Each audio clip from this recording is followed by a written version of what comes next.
Today's lesson is going to be miracles in the gospel according to John. There are four gospels that tell us the story of Jesus Christ: Matthew, Mark, Luke, and John. The similarities between Matthew, Mark, and Luke are well known by anyone who has spent any time studying the New Testament.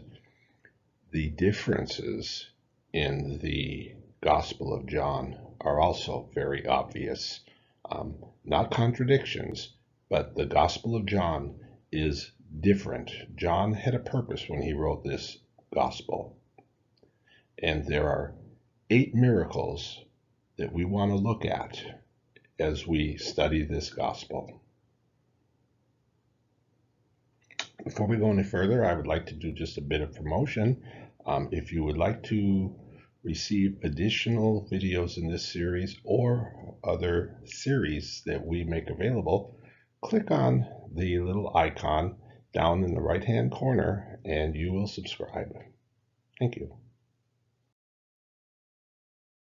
The Gospel of Jesus Christ is written by John the Apostle. John says, "Many other signs truly did Jesus in the presence of his disciples, which are not written in this book." He's not writing about all the miracles Jesus did. He's writing specifically these. "But these are written that you might believe that Jesus is the Christ, the Son of God, and that believing you might have life through his name." The Gospel of Matthew records 20 miracles. The Gospel of Luke records 21 miracles. The Gospel of John records 8 miracles. And as we've noted, many other signs truly did Jesus in the presence of his disciples that are not written in this book. But these are written that you might believe.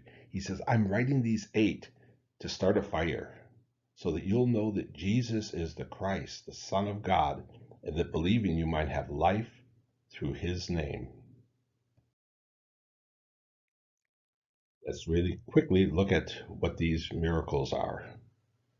The water turns to wine, the healing of the official's son, the healing at the pool, feeding the 5,000, late night walk on the water, the healing of the blind man, the raising of Lazarus, the resurrection of Jesus.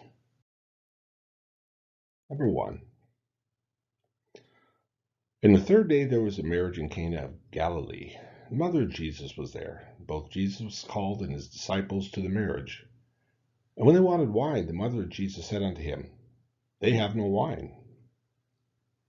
I'd like to help us understand the miracle and what needed to be overcome. That's a roadblock. But Jesus' help was requested. That's a good thing. Jesus saith unto them, Fill the water pots with water. They filled them to the brim. That's a roadblock. They're requesting wine. Jesus is providing water. Jesus saith unto them, Draw out now and bear unto the governor of the feast. That's another problem. He's telling the people, Go bring wash water to the guests. These containers were used for washing your hands or your feet when you go into a person's house. They were used for purifying, for cleansing. They were the wash basins. That's a problem. But when they went to drink it, the water had become wine. Jesus provided a miracle. Let's take a look at number 2. There was a certain nobleman whose son was sick at Capernaum. The son was sick. That's a problem. When he heard that Jesus was come out of Judea into Galilee, he went unto him, and besought him that he would come down, heal his son, for he was at the point of death. Son was getting worse, not getting better. That's a problem. The nobleman saith unto him, Sir, come down ere my child die. Jesus was requested to come. That's a good thing. Jesus saith unto him, Go thy way, thy son liveth. And the man believed the word that Jesus had spoken unto him, and he went his way. Did you notice that? He said, Jesus, come with me, heal my son. Jesus said, no, you do it. You go home, he'll be okay. Jesus would not come as requested. For many people, that's a roadblock. But Jesus speaks, and the son is healed. Okay, let's take a look at number 3. At the pool called Bethesda were a great multitude of impotent folks, blind, halt, withered, waiting for the moving of the water. The story had it that at this pool in Jerusalem, an angel would occasionally come down and stir up the water. The first one in would receive their healing. And a certain man was there, which had an infirmity 38 years. When Jesus saw him, he saith unto him, Wilt thou be made whole? Would you like a healing? Well, why do you think I'm at the pool, Lord? Again, let's dissect this story. The man becomes sick. That's a problem. He's been sick for a long time, 38 years. That's a problem. That's a faith killer. The impotent man answered him, Sir, I have no man when the water is troubled to put me in the pool. But while I'm coming, another steps down before me. There's no one to help me. I'm crippled. Everybody else is faster. I can't get there in time. It's only the first one that gets in. Jesus said unto him, Arise, take up thy bed and walk. That's another problem. He can't take up his bed. He can't walk. But immediately the man was made whole, took up his bed, and walked. And on the same day was the Sabbath.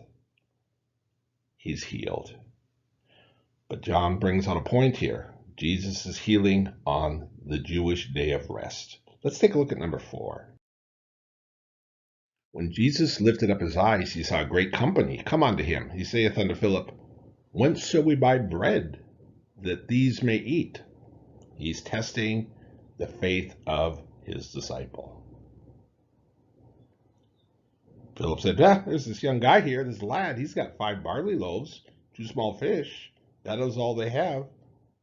Well, we got lunch for us anyway. So Jesus took the loaves, and when he had given thanks, he distributed to the disciples. Well, let's eat this kid's lunch. So is the crowd going to go hungry and the disciples eat this boy's lunch? There's a great need. That's a roadblock. There's insufficiency. That's a roadblock. All they have is that small lunch to feed the crowd. That's a roadblock. But they kept handing the food out to the crowd, and all were filled, and there were leftovers more than the original. That's the miracle. So now we come to miracle number 5, and by now I hope you've noticed a pattern. Jesus is proving a point. He can get things done, but it will not be conventional. And when evening was now come, his disciples went down unto the Sea of Galilee. The sea arose by reason of a great wind that blew. Storm. That's a problem. And when they had rowed about 25 or 30 furlongs, they see Jesus walking on the sea and drawing nigh unto the ship, and they were afraid. He said unto them, Be not afraid. They willingly received him into the ship, and immediately the ship was at the land whither they went. The day following, when the people which stood on the other side of the sea saw that there was no other boat there, no other boat made it across. Nobody was able to do the commute that night except Jesus's disciples. There's only one boat there, save the one wherein the disciples have entered. And that Jesus went not with the disciples into the boat. They saw the boat leave without Jesus in it. But now they see Jesus and his disciples on the other side. That's a miracle. And that's the way Jesus is getting things done. And John is trying so hard to impress that into our hearts and into our spirits. Number 6, as Jesus passed by, he saw a man which was blind from birth. Blind. Roadblock. Jesus spat on the ground, made clay of the spit, anointed the eyes of the blind man with the clay. He stuck mud in the guy's eyes. Spit and clay. That's a roadblock. And he said, go wash in the pool of Siloam. And the man went away therefore and washed and came back with his sight. Go wash. That's a roadblock. He's blind. He's got mud in his eyes. It's hard to get around in a condition like that. But he was healed. Later, they brought to the Pharisees him that aforetime was blind. And it was the Sabbath day when Jesus made the clay. Oh boy, this is going to cause problems. Jesus was working and healing and making mud on the Sabbath, the day of rest. Then again the Pharisees asked him how he received his sight. He said, he put clay in my eyes. I washed and I do see. The Jews had already agreed that if any man did confess that he was the Christ, he would be put out of the synagogue. Now, here's a big problem. The man is going to be forced into a public confession of Jesus Christ. Confessing Jesus. What do we confess about Jesus? Before Abraham was, I am. This is him making a huge claim, because this is what God said to Moses at the burning bush. Moses said, who art thou, Lord? He said, I am. I am the eternal self-existent one. I am Jehovah. Jesus said, I am the bread of life. I am the light of the world. I am the good shepherd. I am the vine. We find all of this in the Gospel of John. I am the resurrection. I am the way.